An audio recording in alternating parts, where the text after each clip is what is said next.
Halo teman-teman, selamat datang di Universitas Teknologi Akbar Makassar, kampus yang unggul dan kompetitif.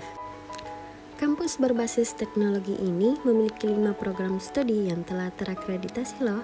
Di antaranya ada Teknik Informatika, Sistem Informasi, Teknologi Informasi, Bisnis Digital, dan juga Pendidikan Teknologi Informasi. Semua memiliki pendidikan jenjang S1. Juga tersedia kelas reguler dan kelas blended. Jadi, untuk teman-teman yang ingin bekerja sambil kuliah bisa bergabung bersama kami di Unitama.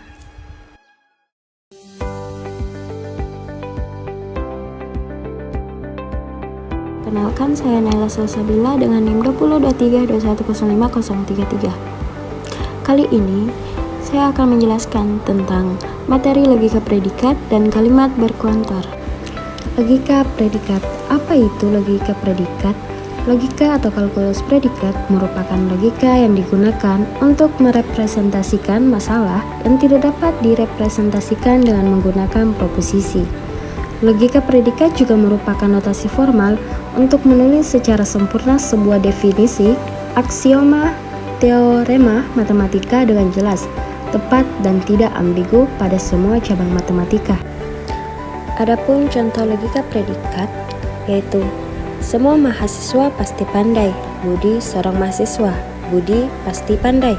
Diubah menjadi, jika Budi seorang mahasiswa, maka ia pasti pandai. Budi seorang mahasiswa, dengan demikian ia pasti pandai. Bisa diselesaikan dengan modus ponens, tetapi kutipan kata semua belum dapat diselesaikan dan kesulitan menunjukkan sebuah objek. Logika predikat adalah logika proposisi yang bersifat universal atau umum. Logika predikat adalah perluasan dari logika proposisi, di mana objek yang dibicarakan dapat berupa anggota kelompok. Logika proposisi menganggap proposisi sederhana sebagai entitas tunggal. Suatu proposisi premis dibagi menjadi dua bagian, yaitu argumen, term, atau predikat. Argumen adalah individu atau objek yang membuat keterangan, sedangkan predikat adalah frase kata kerja yang menjelaskan properti objek atau hubungan antara beberapa objek.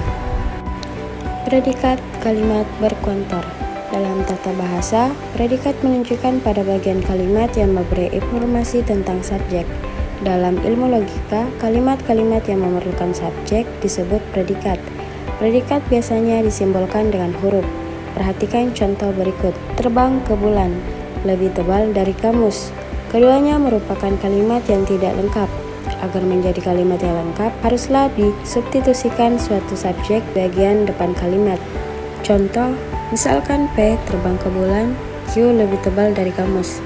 Maka baik P maupun Q adalah predikat-predikat untuk menyatakan perlunya substitusi subjek yang tidak diketahui, maka dituliskan sebagai PX dan QY. Fungsi pernyataan. Fungsi pernyataan merupakan suatu kalimat terbuka yang ditulis sebagai PX yang bersifat bahwa P sama dengan A yang bernilai benar atau salah untuk setiap A adalah anggota dari semesta pembicaraan. Ingat bahwa P adalah A, suatu pernyataan. Ada dua macam kuantor untuk menyatakan jumlah objek. Yang pertama, kuantor umum atau kuantor universal, dan yang kedua ada kuantor khusus atau kuantor eksistensial. Kuantor umum atau kuantor universal. Kuantor universal menunjukkan bahwa setiap objek dalam semestanya mempunyai sifat kalimat yang menyatakan simbol A terbalik yang dibaca untuk setiap atau untuk semua disebut kuantor umum.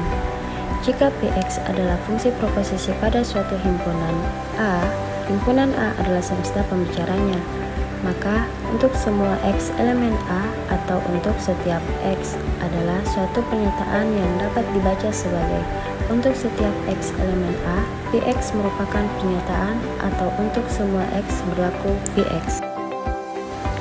Kuantor khusus atau kuantor eksistensial menunjukkan bahwa di antara objek-objek dalam semestanya paling sedikit ada satu objek yang mempunyai sifat kalimat yang mengatakan terbalik dibaca ada atau untuk beberapa, disebut kuantor khusus. Jika PX adalah fungsi pernyataan pada himpunan tertentu A, himpunan A adalah suatu semesta pembicaraan, maka ada X elemen A atau ada tapi satu X. Suatu pernyataan yang dibaca ada X elemen A sedemikian hingga Px merupakan pernyataan atau untuk beberapa X Px. Ada yang menggunakan simbol E terbalik tanda seru, yaitu untuk menyatakan ada hanya satu. Perlu diingat bahwa variabel X dalam Px disebut variabel bebas karena jika X berubah maka nilai Px pada umumnya juga berubah. Sebaliknya, variabel X dalam untuk setiap X, Px merupakan variabel terikat karena nilai untuk semua X, Px tidak lagi tergantung dari nilai X. Variabel X terikat oleh kuantor untuk semua atau untuk setiap, yaitu kuantor umum.